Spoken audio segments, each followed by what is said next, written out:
રાજકોટ શહેર police commissioner Shri Brajeshkumar Jha sir, additional CP Mahendra Bagadiya sir, DCP crime Jagdish Bangra sir દ્વારા રાજકોટ શહેરના અનડિટેક્ટ વાહન ચોરીને ડિટેક્ટ કરવાની સૂચના કરી હોય, જે અન્વયે રાજકોટ શહેર ક્રાઇમ બ્રાન્ચની ટીમો આ ગુનો ડિટેક્ટ કરવા માટે પ્રયત્નશીલ હતી. આ દરમિયાન ટેકનિકલ સોર્સ તથા હ્યુમન ઇન્ટેલિજન્સની મદદથી રાજકોટ શહેર crime branch PI MR Gondaliya, PI Damor તથા પીઆઈ સીએચ જાદવની રાહબરી નીચે પીએસઆઈ અશ્વિન ગરચરની ટીમ દ્વારા આ બે બાઇક ચોરમાં શખ્સોને પકડવામાં આવેલ છે. આ શખ્સોના નામ છે જયમલ મુરુભાઈ સુંડાવદરા, જે દેગામ પોરબંદરનો રહેવાસી છે, અને એક છે લખમણભાઈ અરબમભાઈ ખૂંટી, જે ખીરસરા પોરબંદરનો રહેવાસી છે. આ બંને પાસેથી કુલ 10 ચોરીના બાઇકો કબજે કરવામાં આવેલ છે, જેની કિંમત છે 2,57,000 રૂપિયા. હાલ આ આરોપીઓને પકડીને સંલગ્ન પોલીસ સ્ટેશન સોંપી વધુ તપાસ તજવીજ ચાલુમાં છે. આ 2 જણા હાલ છે, જયમલ અને લખમણ.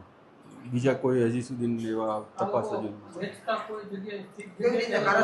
આ લોકોના જોવો ને તો બંનેના ગુનાહિત ઇતિહાસમાં બંને વિરુદ્ધ જયમલ મુરુભાઈ સુંડાવદરા વિરુદ્ધ દેવભૂમિ, દ્વારકા તથા પોરબંદર જિલ્લામાં 6 ગુના દાખલ છે, જેમાં પ્રોહિબિશન અને લૂંટ છે. અને આ ઉપરાંત લખમણભાઈ અરબમભાઈ ખૂંટી વિરુદ્ધ પણ સેમ આવી રીતે 6 ગુના દાખલ છે, પોરબંદર તથા દેવભૂમિ દ્વારકામાં લૂંટ અને પ્રોહિબિશનના. એટલે જેથી તેઓ આ ઉપરાંત અત્યારે આપણે જે બાઇકો કબજે કર્યા છે તેમાં જામનગર જિલ્લાના Padana police station, C division police station, Rajkot શહેરમાં તાલુકા, બી ડિવિઝન અને ગાંધીગ્રામ પોલીસ સ્ટેશનના ટોટલ 10 ગુનાઓ ડિટેક્ટ કરવામાં આવે છે.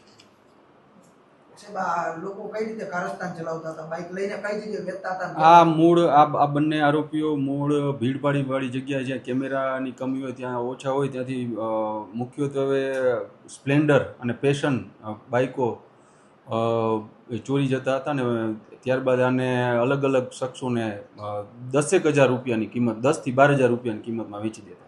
કોઈ લોકો આવા બાઇક લેતા હતા તો આને વધુ બાઇક વેચ્યા છે એવું સામે આવ્યું છે? એ હજી એ બાબત પર તપાસ તજવીજ ચાલુ છે. ખેડૂતોને એને ગોતતા હતા કઈ રીતે આ લોકો? એટલે એ રીતે ગામડામાં ખેડૂતોને એમને બધાને વેચતા હતા, ને એ લોકો એમને કહેતા હતા કે આ બાઇક ઉપર હપ્તા ચડી ગયેલા બાઇક છે, બીજું કંઈ ચોરીના નથી, એવું કરીને આ લોકો એમને સામાન્ય ખેડૂતોને આ બાઇકો 10,000 થી 12,000માં વેચી દેતા હતા.